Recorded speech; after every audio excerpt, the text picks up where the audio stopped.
Welcome to Pseudopod, the weekly horror podcast. We will show you fear in a handful of syllables.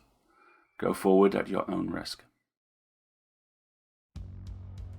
Pseudopod, episode 778, October 8th, 2021. This week's story, Live from the End of the World by Frank J. Orito. Hello everyone, welcome to Pseudopod, the weekly horror podcast. I'm Alistair, your host, and this week's story comes to us from Frank J. Orito. Frank is a writer of weird fiction living in the wilds of Pittsburgh, Pennsylvania. His strange tales have appeared or are upcoming in Darkness Delight, Fear the Future, Flame Tree Press's Beyond the Veil, and the menagerie of fantasy and science fiction. But the first story he ever sold was to us. Aww.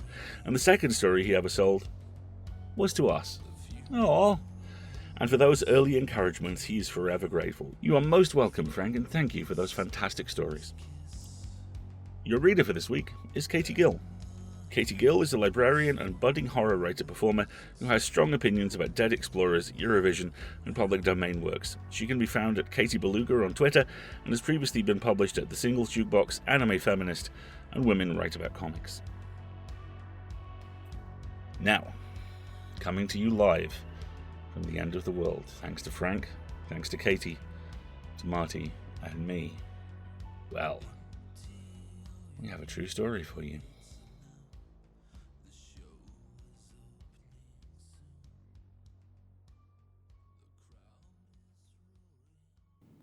Live from the End of the World.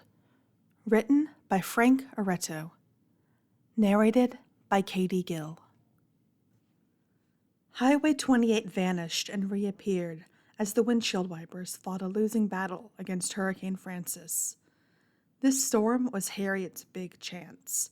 She only hoped she'd live through it. The news van hydroplaned for a heart-sickening moment, then the tires caught asphalt again. Maybe this wasn't my best idea. Pete, Harriet's cameraman, sat hunkered low behind the van's steering wheel, eyes slitted, chin jutting forward in concentration. He shook his head. You wanted to be in front of the camera. Now you will be. Though I still don't know why. Behind the camera is where the action is, and you're good at it. Everybody needs a dream, Pete. Harriet had started working for WRBC a year ago, her communications degree still warm. She rose rapidly from intern to assistant producer. Her coverage of the Hanson High lunch lady strike was even up for a Murrow Award. But they never put her in front of a camera. And despite her achievements behind the scenes, in front of that camera was where she wanted to be. When other girls were dancing around their rooms, singing Katy Perry songs, Harriet had read news articles into a hairbrush microphone in her best anchorwoman's voice. Strong and confident, speaking truth to a world hungry for answers. She'd never lost that little girl's dream, but desire and good elocution weren't enough, at least not for the management of WRBC. You had to look the part. At almost 6 feet tall, with thick features and hair that frizzed at the barest hint of humidity, Harriet did not. Then came Hurricane Francis. Standing in gale-force wind and rain was the one on-air opportunity no one wanted. No one but Harriet Connors. The wipers swished, and suddenly they were out of the rain. A battering gust of wind reminded them this was still a hurricane, but at least they could see now. Dare Cove, with its barbecue joints, bars, and beach shops, stretched out before them under a dark and menacing sky. The roads, usually bumper to bumper with beach traffic, held only rolling garbage cans and whirling dervishes of paper and plastic. Pete steered the van straight down the main drag, past plywood-covered windows and empty parking lots. A few hundred yards from where the boardwalk gave way to sand dunes, Harriet shouted for him to stop. In the distance were 6 news vans. Shit. This wasn't going to work. Harriet refused to be just another reporter shouting over the wind. All right, Pete, change of plans. We got 30 minutes before your first live feed. I don't know if there's time for plan changes. Harriet had an idea. Why settle for being a meteorological comedy relief? Give the viewers a story instead. Turn around. I think I saw an open bar a ways back. We talk an interview? Yeah, the human spirit undaunted in the face of nature's fury. You mean people too stupid to get out of town? Might do, if they're characters. I think it was called Castaway? The Getaway. Pete was already putting the van through a 3-point turn. Yeah, I saw a couple cars parked out front. And the sign was lit up, Harriet said, not really remembering. You sure? Definitely. A minute later, they pulled into the Getaway's small gravel lot. Harriet let out a sigh of relief at the glow of neon in the windows. Pete grabbed his camera and equipment bag. They'll be drunk off their asses, you know. It'll be great. Harriet walked up onto the bar's porch, wrestled the door open against the wind, and stepped inside. I'm sorry, but we're closed. The woman speaking was thickly built and looked to be in her mid-40s. She wore a too small getaway t-shirt and clutched a smoldering cigarette. Harriet had handled reluctant interviewees before. She approached the bar and launched into her spiel. So, you've decided to tough out the storm? Looks like a great place to do it. Actually, the Getaway stank of spilt beer and shrimp boil and looked abandoned. Tables and chairs were pushed against the walls, and graffiti like something off a Black Sabbath album had been scrawled all over the floor. A middle-aged couple sat at the only upright table, sharing a bottle. The man was dressed in a western suit, complete with bolo tie and 10-gallon Stetson. The woman wore a sequined gown. Well, I wanted characters. The woman behind the bar narrowed her eyes. You're from the TV, aren't you? Harriet heard Pete push his way in, no doubt his camera already on his shoulder. Yes, we are. I'm Harriet Connors from WRBC News, and I'd like to tell your story to the world. Harriet extended a hand to the bartender. And your name is? The woman ignored the proffered handshake. The name's Wanda Reed, and I ain't no looter. Harriet shook her head. Of course not. I know how it looks, but Billy Simmons gave me the key. He said since I was staying, I might as well keep an eye on the place, on account I've been tending bar here the better part of 10 years. That is so interesting, Wanda. Do you mind if I have Pete here film our conversation? Harriet gestured to the cameraman. Wanda seemed to think it over. Fine, go ahead, so long as you know we ain't breaking the law by being here. The couple at the table drank and watched Pete set up. Wanda offered Harriet a cigarette, which she politely refused. All right, I'm just going to say a few words to set levels. With Pete ready, Harriet took her position in the shot. This is Harriet Connors coming to you from the Getaway Lounge in Dare Cove, North Carolina, as Hurricane Francis. The door opened, letting in a howl of wind, along with a muscular man dressed in jeans and a leather biking vest. The man shook rain from his untidy mullet and glared around the bar. What the hell, Wanda? In 4 long strides, he reached Pete and landed a looping roundhouse to the side of the cameraman's head. Pete went down hard, turning instinctively to protect his camera. The biker brought up his other hand, and Harriet found herself looking into the barrel of a very large handgun. Roy! Wanda shouted from behind the bar. You goddamned idiot. Get on the floor, Roy yelled at Harriet. Harriet knelt awkwardly, her hand still raised. Come on, Wanda. The time draws nigh and all that shit. It's 0 hour, baby.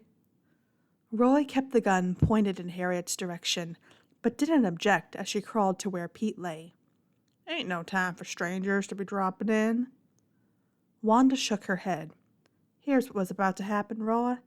I'd tell Harriet over there how my granddad survived Hurricane Hazel back in '54 alone on his shrimp boat. Give her all the goddamn local color she could stand. Then she and the fill with the camera would go away. Do you know why that plan won't work now? Roy blushed as if in answer. That plan won't work because you came in all Captain Badass, hitting people and pointing guns. Pete gave Harriet a weak thumbs up. I'm okay. He got to his knees and examined the camera. Roy's gun was still out, but pointed only at the oddly decorated floor. So, what do we do with them? Roy asked. The older couple walked over, the man in the suit holding a bottle of gin. Oh, why not let them watch? Film it even, said the man. The words dripped from his mouth in an unhurried, low country brogue. They could interview us before the ceremony, said the woman in the sequined gown. Kind of a keepsake video of what we were like before we became lords of the earth.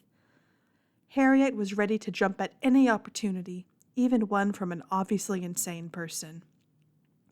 We'd be honored to record your event. Wouldn't we, Pete? Sure, Pete said, rubbing his jaw. The woman in the gown ignored them. If they act up, Roy can always shoot them. Roy's eyes were riveted on Wanda. It was obvious who was in charge. You think I should just shoot 'em now? Wanda came out from around the bar. Put the gun away, Roy, and help that fella up. She crossed to Harriet and extended a hand. Sorry about that. Harriet stood with her help.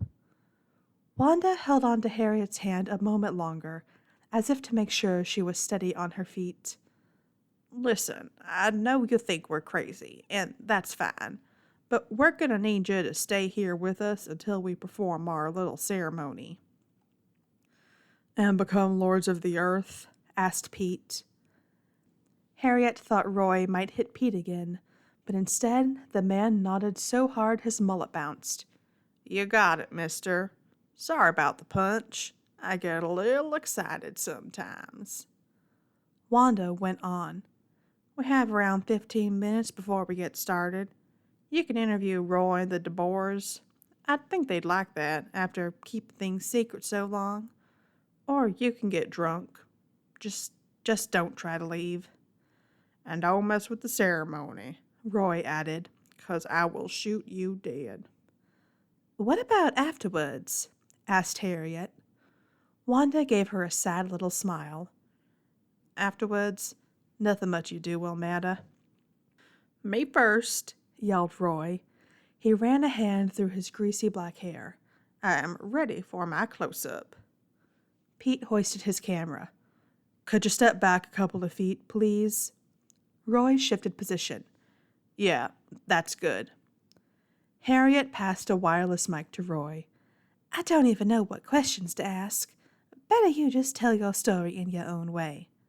Hell yeah, Roy said. Me and Wanda, we get the whole Western Hemisphere. Roy scrunched up his face in concentration, but couldn't find the rest of the word. We get America and all them Mexican countries. Harriet only half listened, her mind searching for a way out. She went behind the bar and perused bottles. Maybe she could start a fire with one. Cause a diversion. She picked up a bottle of vodka marked 95 proof in proud red letters. You gonna drink that? Asked Wanda. Might as well let Roy shoot you. She reached over the counter and pulled up 2 tumblers. There's OJ in the cooler behind you. Harriet got the orange juice. A moment later, 2 screwdrivers sat at the bar. Here's to the end, Wanda said, lifting her tumbler. Before Harriet lifted her own drink, Roy's angry voice split the air. You think I'm funny? The gun was still tucked in Roy's waistband, but his hand was on the grip. Whoa! Harriet put her hands up. Hey, he didn't mean anything. Roy turned on Harriet. You think I'm funny too? Harriet shook her head. I didn't even hear what you said. I was just saying how when me and Wanda start running things, we're going to move to that castle in Orlando. Harriet's mind blanked for a moment. Then she got it. The Disney World castle. Why not? Don't we deserve to live in the happiest place on earth? No, that's a great choice. And you'll have the rides, if you get bored. Roy glared back at Pete. See, she gets it. Wanda picked Harriet's glass up off the bar. Have a drink, Roy, and calm your ass down. Roy bristled for a moment, then took the drink. Fine. The older couple crowded into Pete's shots, anxious to take their turn. I think these journalists want a more holistic version of our story, said the man in the western suit. Roy blew a raspberry. Well, tick-tock, Jerry. We ain't got all day. Jerry pushed back his silver Stetson. I'm aware of the timing. After all, I created the ceremony. He turned to face the camera. My wife and I have been students of the occult for decades. Him and Cheryl teach English at Beaumont High, Roy said. He did not blow a second raspberry, but his tone implied one. Pete adjusted his frame to include the conversations back and forth. Of which you were a poor pupil, Roy Swafford, Cheryl said. Our true studies are of a more esoteric nature. Are you familiar with Fraser's Golden Bough? Jung? Joseph Campbell? Her eyes were glassy with gin and zealotry. The convergence of humanity's mythologies, both greater and lesser, hint at a great coming. Not some banal messianic savior, but something beyond mere godhood. An entity truly worthy of worship. So when Wanda's gift showed her the arrival of this dread divinity, Jerry and I were well prepared to help fling open the gates and take our reward. Weren't we, dear? Jerry nodded. Wanda was blessed above all mankind, he said with the fervor of a country minister, chosen by this God of gods to be its ambassador over the earth, with the help, of course, of 3 trusted lieutenants. He gestured to himself and his wife. She chose well, for the most part. Wanda Reed? Harriet gave Wanda a closer look. Flight 109, Wanda Reed? The plane crash had been big news 2 years ago. 120 people lost. A smaller story had made the rounds also. This one about a North Carolina bartender who had called the airline numerous times, warning them to not let Flight 109 leave the ground. Wanda took a sip of her screwdriver and grimaced. Yeah, that was me. Didn't do no good. I tried to warn them, but they wouldn't listen. Nobody wants to hear bad news. Roy laughed. Well, after today, every damn body's going to listen to you, Wanda. Wanda finished off the last of her drink, then leaned forward and gave Roy a lingering kiss. Let's get her done. Roy gave out a whoop. Disney World, baby. Harriet stepped over to Pete. Did you get all that? Yeah, I got it. Crazy, but kind of compelling too, right? Harriet was already editing segments in her mind. Maybe she could make a documentary. Netflix would kill for something like this. That is, if she and Pete survived.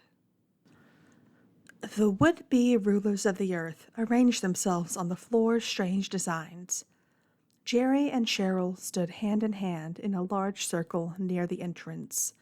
Wanda and Roy in their own circle near the bar. Y'all stand over there where I can see you, Roy said. He gestured to a spot halfway down the left wall. His other hand patted the butt of his gun.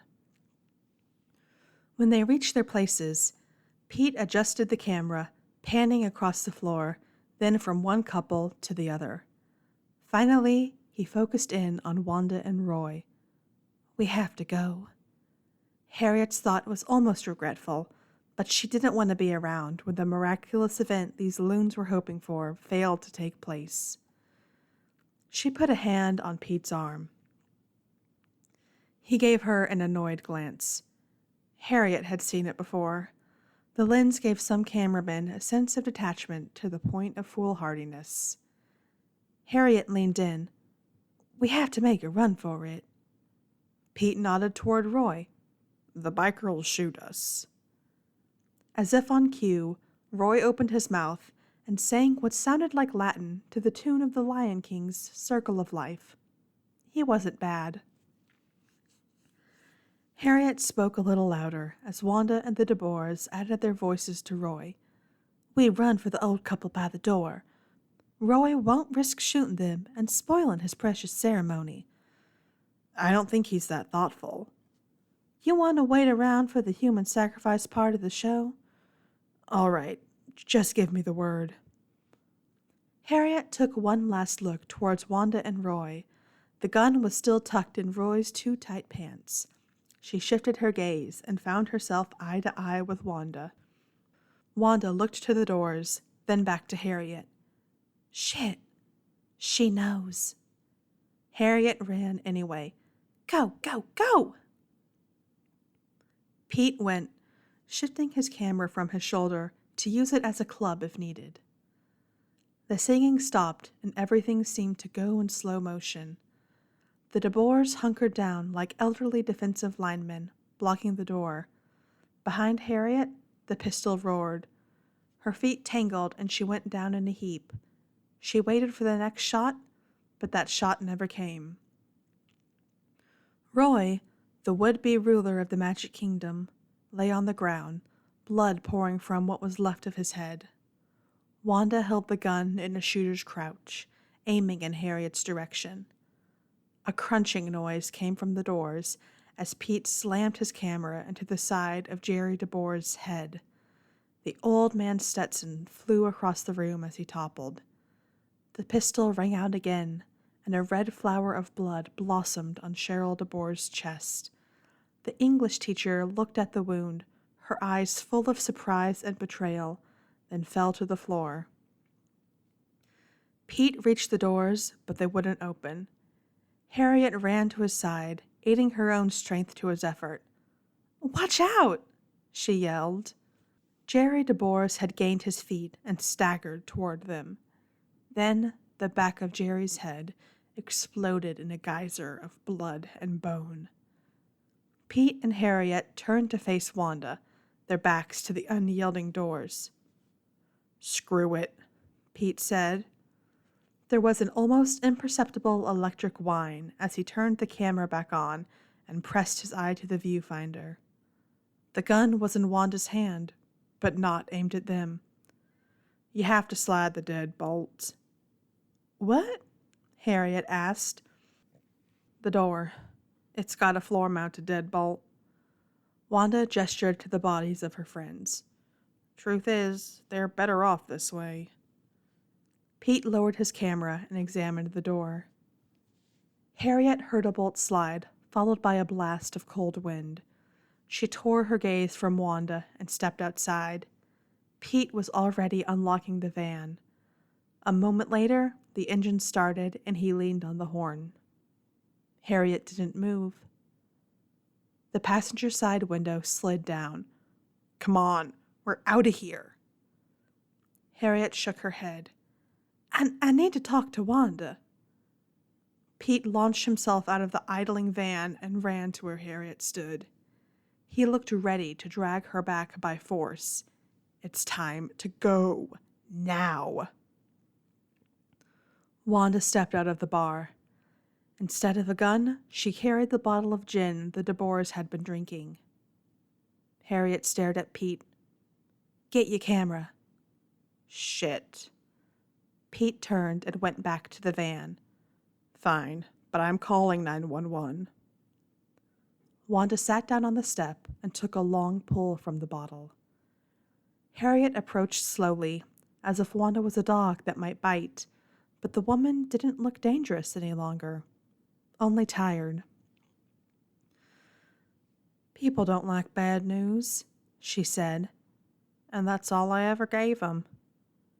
"Why did you kill them, Wanda? Roy liked you. Seemed to me he loved you." Tears ran down Wanda's cheeks. Roll was an idiot, but he could be sweet. She took another swig of gin, and God, he was good in the sack. Killing him, all of them, that was a mercy. Pete had the camera up on his shoulders again. I'm sorry, Wanda. I don't understand. The whole thing was bullshit. That Harriet did get. You mean your predictions? The coming of the, what had Cheryl DeBoers called it, the dread divinity? They were my only friends, Wanda went on. I've had the sight my whole life, but I only ever see bad things. I try to warn people. You'd think folks would be grateful, but they just hate you for it. So when I saw the end, I figured why not try to dress things up a little? Nothing to lose, right? The end of what? Wanda looked up to the sky, then at Harriet. Don't ask me to describe it. You'll find out soon enough. But it's all over, right? You stopped the ceremony, Harriet said. No, I told you the ceremony was bullshit. I knew the DeBoers were into the whole spooky magic thing, so I told them what I'd seen, but I made it sexy. You told them they would be kings of the world? Yeah. I said I'd been chosen to run the earth, and they were supposed to help me. And Roa? Wanda smiled a little through her tears. My beautiful dumbass. He believed anything I told him. You should have heard him talking about bossing mankind around from our thrones in Orlando. Wanda sighed, then went on. You know, I didn't even mention a ceremony. Jerry and Cheryl just assumed we had to have one. The three survivors from the getaway grill stood in silence for a moment while the wind battered them with stinging bursts of cold rain. I should have shot you like I did them. It would have been kinder. All right, that's enough, Pete said. But Harriet only leaned closer. Wanda, the world isn't ending. This is only a storm. A bad one, but still just a storm. As the last word left her mouth, a peal of faraway thunder split the air. Instead of fading, the thunder morphed into something more resonant. Something between a choir of steeple bells and radio static turned all the way up. The strange noise grew louder. But that wasn't right. Bigger, not louder, like God's version of a stage whisper. So big, Harriet felt herself bending beneath the weight of it all. Then the noise stopped, without even an echo. Wanda? What was that? Harriet followed the woman's gaze upward. Red fissures appeared in the slate-gray sky. The fissures spiderwebbed out in crazy, jagged patterns like cracks in a mirror. The cracks grew until they stretched from horizon to horizon. Throughout it all, the world remained quiet, but for the wind's low and constant moan. This was the fact Harriet couldn't get past. How could the sky shatter above her head and not make a goddamn sound? Wanda took another swig of gin. Go ahead and blame me if you like. People always do. What's happening, Wanda? Harriet asked. Wanda shook her head. Let's just say nobody's going to Disney World. She's nuts, Pete yelled. He pulled the camera from his shoulder and pointed a finger at Wanda. You're a psycho. Come on, Harriet, let's go. The police can deal with her if the storm doesn't. Harriet was about to head to the van when Wanda put a hand on her arm. I saw you know, on the beach. What? In my vision, I watched you on the TV. Everybody did. The whole world was watching you, right up to the end. The whole world was watching. Harriet stared up at the shattered heavens. The rain falling on her face was warm now and smelled strangely metallic. Come on, Harriet, yelled Pete. I need to do a live feed, she said. What? No, We're leaving. Harriet shook her head. The freaking sky broke, Pete. We can't outrun this. Pete only stared at Harriet, his eyes begging her to join him in denial. The feed won't even work. Everything will be too jammed. Harriet shook her head. The broadcast will go through. Wanda saw it happen. She took out her phone. There were still 2 bars of service. This is Harriet. She didn't have to shout. The wind was dying off. Yeah, I saw the sky. I know what's causing it. She looked at Pete as she spoke. We're headed to the beach now. We'll need to go live in... Pete shook his head, but said, 10, maybe 15 minutes to get there and set up. He looked at Wanda. That too long? Wanda's gaze got far away for a moment, then she blinked. Should be about right. Harriet relayed the timing to the station and pocketed the phone. Pete tilted his head toward the bar. You know, we don't have to go. 15 minutes is time enough for a few drinks, maybe a phone call to your folks. Oh, yes, Harriet said. But what would I say? She saw Pete thinking the same thing. You know, I always wanted to be in front of the camera, live, breaking the big story.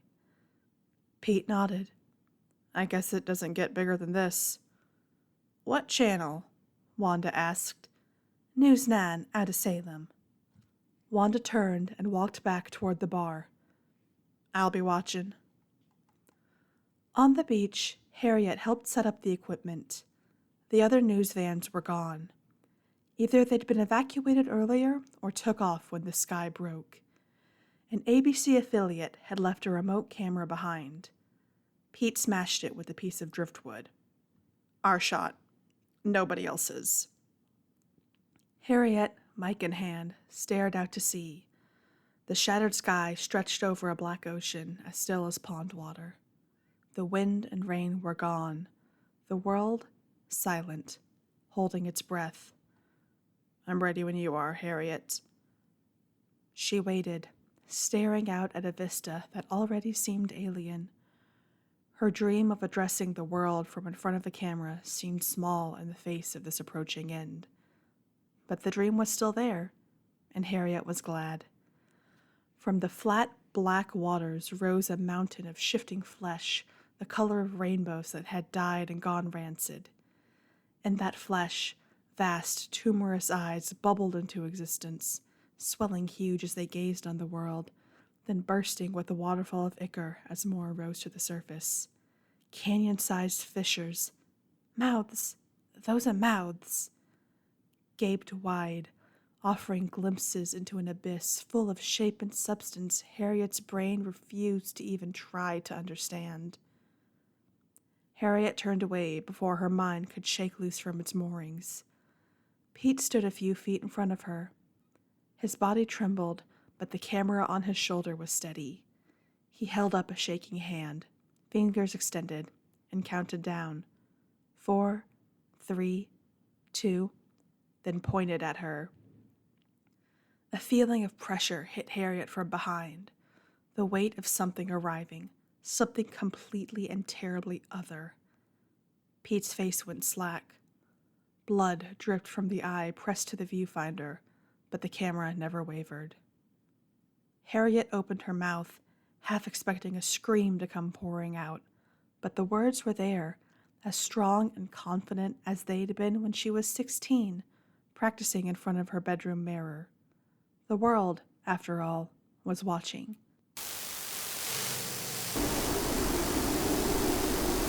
This is Harriet Connors, coming to you live.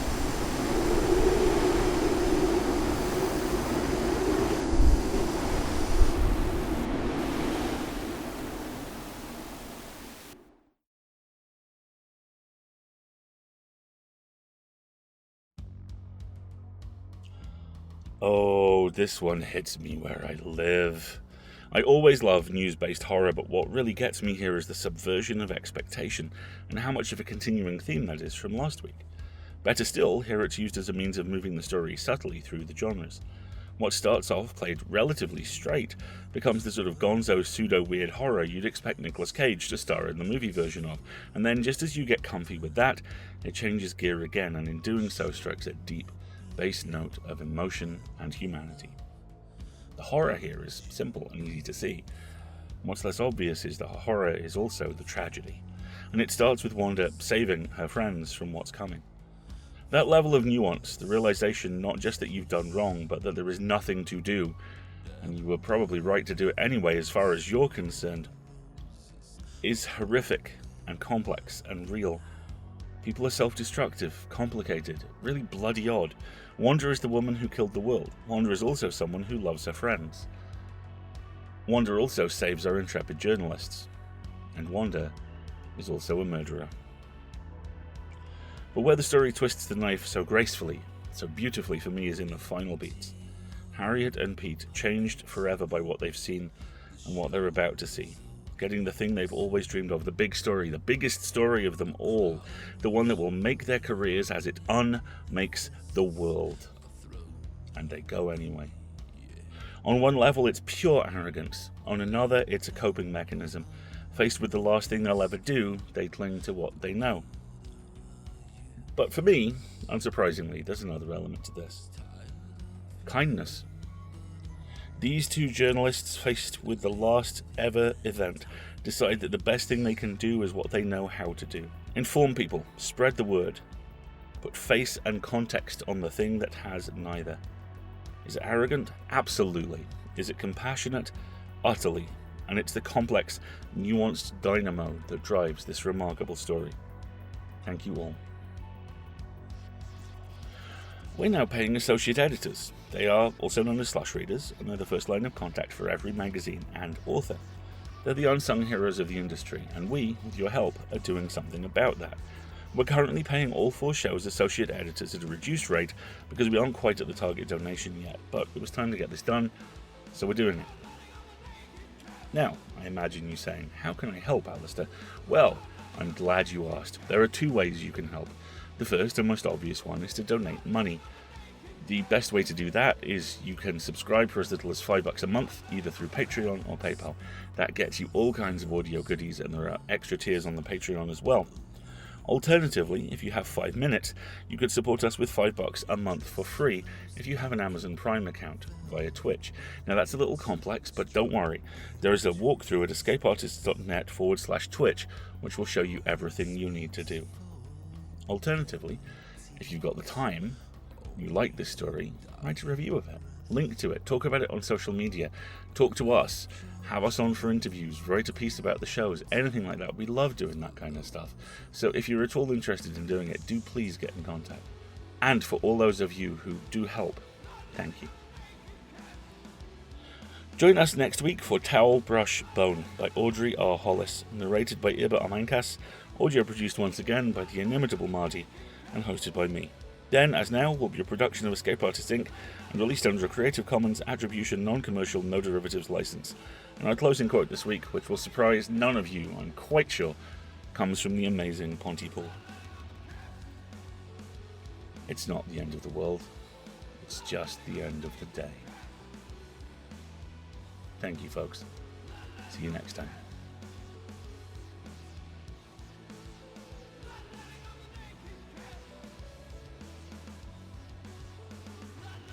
It's a pseudopod. It's a big foot. It's all about podcasts these days.